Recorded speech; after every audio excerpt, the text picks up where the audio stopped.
My lovely ladies, welcome और welcome back to my channel. कैसे हो आप सब? आई होप आप सब लोग बहुत अच्छे होंगे। जैसा कि मैंने आपको लास्ट अपने आउटफिट फ्रॉम स्क्रैच वीडियो से प्रॉमिस किया था कि एक और आउटफिट फ्रॉम स्क्रैच वीडियो जल्दी ही आएगा, क्योंकि मेरी कज़न सिस्टर की शादी थी तो मैं उसी में जाना था और उसी के लिए मैंने पहले से माइंड मेकअप कर लिया था कि मुझे इसी पर्टिकुलर साड़ी का लहंगा बनवाना है।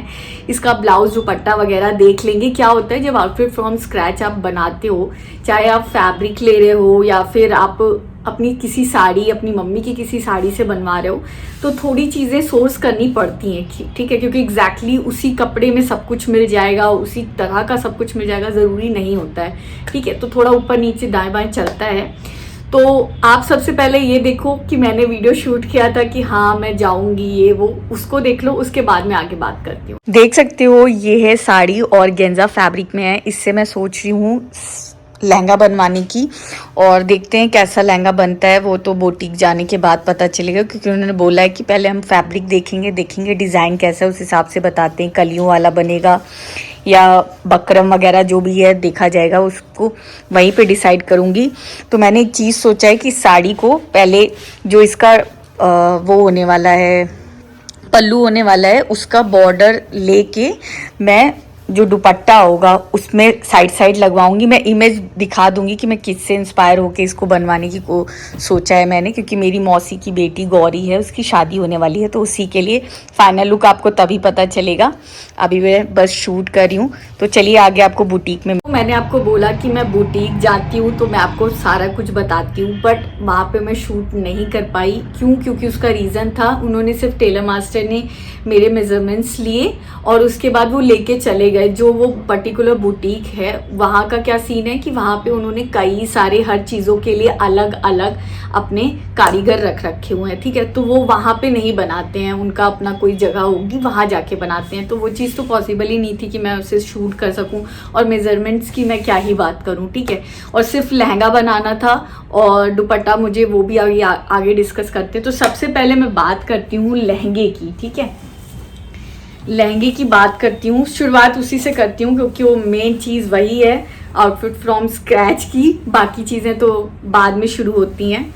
तो आप देख सकते हो कि मैंने साड़ी के बारे में आपको बताया। अब क्या था, मैं गई थी बुटीक, आशीर्वाद बुटीक। जैसा कि आपने याद होगा, मैंने पहले जो शरारा सेट वगैरह बनवाया है सब वहीं से बनवाया था, और मैं आपको रिकमेंड भी करूँगी। एड्रेस नीचे मैं डिस्क्रिप्शन में पूरा डाल दूँगी उनका, जाके आप उन्हीं से मिलिए। बहुत सही है, मतलब अगर आपको शरारा बनाना है, आपको गरारा बनवाना है, आपको लहंगा बनवाना है, आपको कुछ भी बनवाना है, प्री ड्रेप साड़ी बनवानी है, ब्लाउज वगैरह तो सब बुटीक पे होता है, तो नॉर्मल चीज़ है। तो वो आपको खुद सजेस्ट करती हैं, इवन हर चीज़ के उनके पास टेलर मास्टर अलग हैं, तो वो बहुत अच्छी चीज़ है। एंड काफ़ी अच्छे प्राइस पे है, बहुत ज़्यादा ऐसे ओवर प्राइस नहीं है, बहुत कुछ ऐसा नहीं है, और काफ़ी अच्छे से एक्सप्लेन करती हैं। इवन उनके टेलर मास्टर्स भी आपको अच्छी से गाइड करेंगे कि आप ऐसे ऐसे कर लो, ये मत करो। क्योंकि मैं कुछ कराने गई थी, फिर उन्होंने बोला नहीं आप यही कराओ, यही सही रहेगा इसके लिए, ठीक है। और वो बहुत अच्छा टर्न आउट हुआ। तो वहाँ से आप ये चीज़ करवा सकते हो। मैं ज़रूर से ज़रूर डिस्क्रिप्शन में डाल दूंगी, आप जाके देख लेना। बहुत सही है, अल्लाहपुर के पास पड़ता है उनका बंसी भवन, अगर आपको पता हो। प्रयागराज में मैंने ये करवाया है, तो प्रयागराज में बंसी भवन पड़ता है अल्लाहपुर के पास, वहीं पे उनका घर है। वो घर से ही अपना पूरा बुटीक रन करती हैं। बहुत सही सर्विस है, बहुत सही। तो सबसे पहले लहंगे की बात करती हूँ, और ऐसा कुछ पेड वेड नहीं है, ठीक है। उन्होंने मुझे कोई पैसा नहीं दिया, क्योंकि काम पसंद आता है तो अच्छा लगता है कि आप भी अगर कभी करवाना चाहो तो करवा सकते हो, ठीक है। तो देख सकते हो इस तरह से लहंगा बन के आया था। क्या हुआ था, पहले हम लोग डिसाइड कर रहे थे कि कलियों में बनाए, बट कलियों के साथ क्या होता कि जो नीचे ये वर्क दे रखा हुआ है ना पूरा पर्ल का, ये कटता है, क्योंकि कलियां तो क्या ऑपोजिट साइड में ऐसे कटती है ना, तो वो बात नहीं आ पाती, ऊपर नीचे हो जाता। तो टेलर मास्टर जो थे उन्होंने खुद सजेस्ट किया कि आप इसे चूड़ीदार या चुन्नट वाला बनवाइए, क्योंकि इसमें कटिंग की कोई ज़रूरत ही नहीं होती। वो कैसे मैनेज करते हैं वो जाने, बट इस तरह से कुछ बन के आता है, ठीक है। और दूसरा मुझे उन्होंने सजेस्ट किया कि आप केन मत लगवाइए, केन आप स्कर्ट ले लीजिएगा, वो ज़्यादा इजी होगा। और वो मुझे बहुत सही चीज़ लगी। क्यों? क्योंकि मैंने अगर केन लगवा ली होती ना, तो ऑल तो बहुत अच्छा लगता, बट फिर कैरी करना बहुत मुश्किल हो जाता है। हो सकता है वो सबके साथ नहीं होता, हर फैब्रिक में नहीं चल सकता वो चीज़, कुछ फैब्रिक में ज़रूरत पड़ती है कि केन लगवाने, वो आपके टेलर मास्टर आपको बता देंगे। तो कुछ इस तरह से मैंने इसको बनवाया था। इन्होंने आप देख सकते हो नीचे एक बहुत अच्छी क्वालिटी का एक फैब्रिक लगाया, फिर एक बकरम के साथ वाला फैब्रिक लगाया। बस इतने की जरूरत थी, अगर केन केन होता तो बीच में केन केन वाला हिस्सा ऐड होता है, बस इतना था। बाकी ये पूरी साड़ी है जो कि एक ऑर्गेन्जा फैब्रिक की है एंड इसके नीचे आप देख सकते हो ये पर्ल वाली डिटेलिंग थी। उसके बाद ही मैंने ये चीज़ सोच ली थी कि ये बहुत अच्छा टर्न आउट होके आएगा और बहुत सही लगेगा। और उन्होंने बोला कि आप इसे बेल्ट स्टाइल बनाइए क्योंकि ये जो आपका वर्क है ये यहाँ पे निकल के आ जाएगा, ठीक है, और अच्छा लगेगा। यहाँ पे कैसे हुक लगा दिया था इन्होंने, ठीक है। अब बात करते हैं, स्कर्ट की बात हो गई, पूरी डिटेलिंग बात हो गई उन्होंने कैसे कैसे बनाया है। अब बात करते हैं ब्लाउज की, ठीक है। तो ब्लाउज में क्या हुआ था, इसके साथ ये ब्लाउज था, ठीक है, साड़ी के साथ। पर साड़ी के साथ ये चीज़ चल जाती है क्योंकि पल्लू आ जाता है तो उतना पता नहीं चलता है, बट शॉर्ट भी था पहली बात तो ये, एंड वो लुक ही नहीं आ रहा था। आप जो थंबनेल में देखा होगा जैसा कि, और या फिर मैं कहीं इमेज डाल दूंगी तो आप इमेजिन कर सकते हो अगर ये चीज़ होती तो वो बात आती ही नहीं जो चीज़ उस इसमें आ रही है, ठीक है। तो फिर मैंने क्या किया, मैंने किया एक ब्लाउज सोर्स फ्रॉम अमेजोन। हाँ जी, अमेजोन से मैंने ये ब्लाउज मंगाया एंड इस पे DIY किया है मैंने, ठीक है। बहुत सारी चीज़ें, पता है मैंने ये चीज़ रियलाइज़ की है, आप कुछ सोचते हो चीज़ें प्रोसेस के हिसाब से चलती हैं, बहुत सारी चीज़ें आपको उसी हिसाब से चीज़ें आती जाती हैं माइंड में कि आप ये कर सकते हो, आप वो कर सकते हो, ठीक है। तो देख सकते हो मैंने फिर ये कॉन्ट्रास्ट कलर में क्यों किया, अगर आप क्योंकि आप अगर ध्यान दो तो इसके बॉर्डर में मरून कलर है एंड उसके फ्लावर्स में भी जो फ्लोरल है वो भी मरून कलर का शेड है, तो बहुत सही से इसके साथ जा रहा था।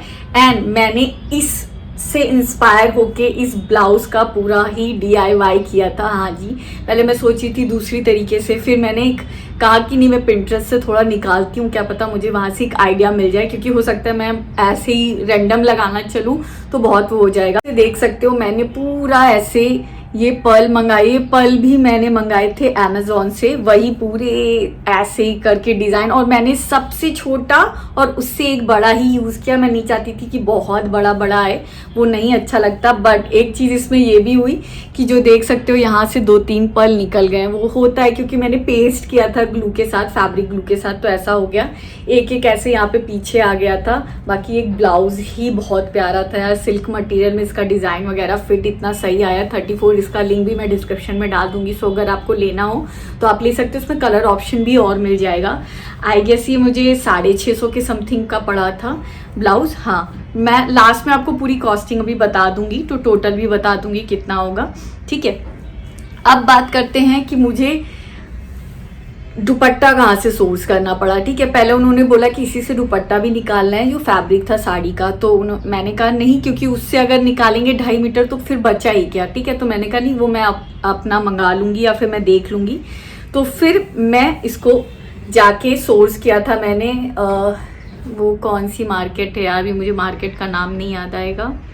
बहरहाल आप किसी भी दुपट्टे के फैब्रिक, मतलब दुपट्टे की शॉप से आराम से ले सकते हो। तो 2.25 मीटर का मैंने दुपट्टा लिया था, मुझे बहुत ज़्यादा नहीं चाहिए था।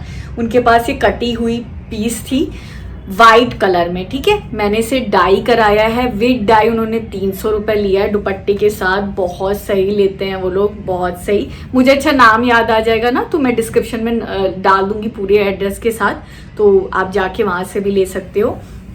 फिर मुझे लगा कि दुपट्टे के साथ कुछ और भी करना चाहिए, तो मैंने उनसे बोला था आंटी से कि जो अगर फैब्रिक बचेगा तो आप रखना, क्योंकि उसकी भी इंस्पिरेशन मैंने इस लहंगे के दुपट्टे से ली थी। हाँ जी, तो उसका जो ब्लाउज, उसका जो फैब्रिक बचा हुआ था उसको मैंने रफल की टाइप की ऐसे साइड पूरे में लगवा दिया था। इसका चार्ज उन्होंने शायद मुझसे 200 रुपये लिया था, जो बुटीक वाले थे, सिर्फ दुपट्टे पे लगाने का चार्ज, क्योंकि ये पूरी चीज़ें ऐसे करना मेहनत का काम है ऐसे लग रहा है, जो कि कम भी पड़ गया था, फिर भी उन्होंने जैसे न तैसे एडजस्ट किया था। फिर DIY किया था, देख सकते हो यहाँ भी ऐसे ही मैंने पर्ल की पूरी डिटेलिंग की हुई है ओवरऑल पूरे उस पर, अपनी समझ से जो मुझे समझ में आया, ठीक है। उसके बाद भी मुझे ऐसा लगा कि ये दुपट्टा खाली खाली सा लग रहा है, ठीक है। मुझे वो चीज़, वो फीलिंग नहीं आ रही थी कि अच्छा लग रहा है। फिर मैंने मीशो से 95 रुपीज़ का ये लेस मंगाया। और तो मैंने एक चीज़ गलत कर दी, ये लेस काफ़ी चौड़ा था, काट के लगवाया तो क्या हो रहा था ना, इसका ये हिस्सा निकल जा रहा था। वो शादी के दौरान भी कई बार वो हुआ, पर चलो ठीक है, मैनेज हो गया। बट लुक बहुत अच्छी आई थी इसको ऐसे डाल के, बहुत सही लगा था। फिर मैंने आके ट्राई किया तो मुझे लगा कि जब मैंने केन नहीं ऐड कराई है तो अब मुझे लेना तो पड़ेगा। फिर मैंने अमेजोन से ही ये केन स्कर्ट मंगवाई। एक बार मंगवा लो यार, सबके लिए। कभी भी कोई भी लहंगा लेते हो, स्कर्ट लेते हो उसके साथ, कोई भी ड्रेस लेते हो उसके साथ, आराम से कैरी कर सकते हो। 900 950 रुपए की आई गेस मुझे ये पड़ी थी। और इसके साथ मैंने जो ज्वेलरी पैरअप की थी वो भी दिखाई देती हूँ। वो मैंने लास्ट मोमेंट पे, मैं सच बताऊँ, मैंने कुछ और मंगाया था पहले।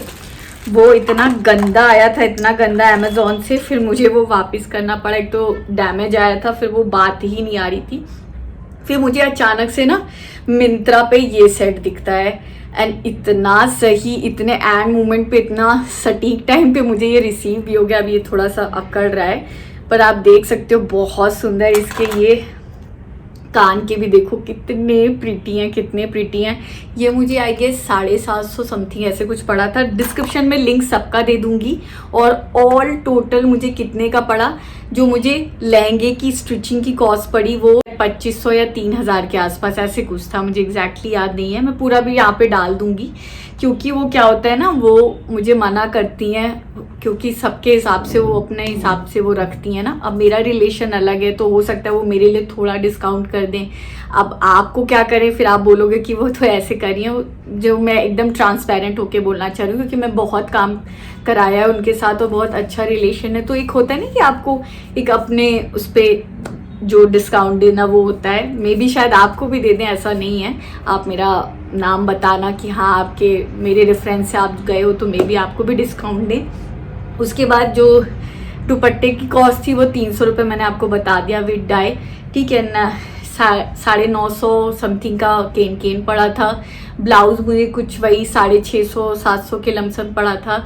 और उसका जो पल वगैरह था वो 270 रुपये की लमसम आई थी, वो तो बहुत बच भी गई। लेस 95 रुपीज़ की आई थी। तो मतलब मोटा मोटी मैं बता दूं, अगर आपको बहुत पैसा मैं मोटा मोटी बताऊं तो 4000 रुपये में मेरा पूरा लहंगा तैयार हो गया। हाँ जी, ये पॉसिबल हो ही नहीं सकता कि 4000 रुपये में आपको इस तरह का लहंगा मिल जाए। ये तो मैं गारंटी कहती हूँ। मे बी आप कह रहे होगे कि आप अपने ही उसको तारीफ करो, बट कुछ चीज़ें होती हैं जो जब आप पहनोगे, जब आप किसी के सामने जाओगे तो पता चलती हैं कि हाँ ये चीज़ है कुछ, ठीक है। तो उस टाइप से अगर मैं यही लहंगा शायद लेने जाती तो मुझे मे भी 15,000 20,000 25,000 ऐसा पड़ता। मैं बहुत तो नहीं बोल सकती क्योंकि इतना भी वो नहीं है, हो सकता है, वो भी हो सकता है, मुझे नहीं पता। बट मैं जो मुझे आइडिया लग रहा है उस हिसाब से। तो बताना आपको ये वीडियो कैसा लगा, और आपको मुझे ये जो मैं फॉर्मेट शुरू की हूँ आउटफिट फ्रॉम स्क्रैच वाला, चाहे वो साड़ी से बनवाऊँ या फिर मैं फैब्रिक लेके बनवाऊँ, वो आपको कैसा लगता है। अगर आप ऐसे वीडियोस और भी देखना चाहते हो तो मुझे कमेंट में ज़रूर बताना, मैं और लाऊंगी। और एक बहुत जल्दी फिर भी आपको बिना बताए मैं और एक लाने वाली हूँ, क्योंकि मुझे बहुत अच्छा लगता है इस तरह से फैब्रिक लेके या फिर अपनी किसी साड़ी से बनवाना, क्योंकि उसकी बात ही अलग होती है यार। एक तो हटके बन जाता है, क्योंकि मार्केट में जो लहंगे मिल रहे हैं वो फिर कहीं ना कहीं देखे हुए हैं, ऐसा कुछ करके है। और या तो आप बहुत यूनिक पीस लेना चाह रहे हो तो उसके लिए आपको प्राइस पे करना पड़ता है, वो मैं नहीं करूँगी एक बार के लिए। मेरे पास इतने पैसे नहीं हैं कि मैं इतना लाखों रुपए एक इवेंट के लिए फूंक दूँ, नहीं, ये नहीं हो सकता। तो मैं ऐसे ही करती रहती हूँ, मेरी वीडियोस भी बन जाती हैं, आपको भी हेल्प मिल जाती है कि आप इस तरह से कर सकते हो अपने किसी भी फैब्रिक के साथ, किसी भी साड़ी के साथ, ठीक है। तो बताओ कैसा लगा, अगली बार मिलती हूँ, तब तक के लिए नमस्कार, लव लव, बाय।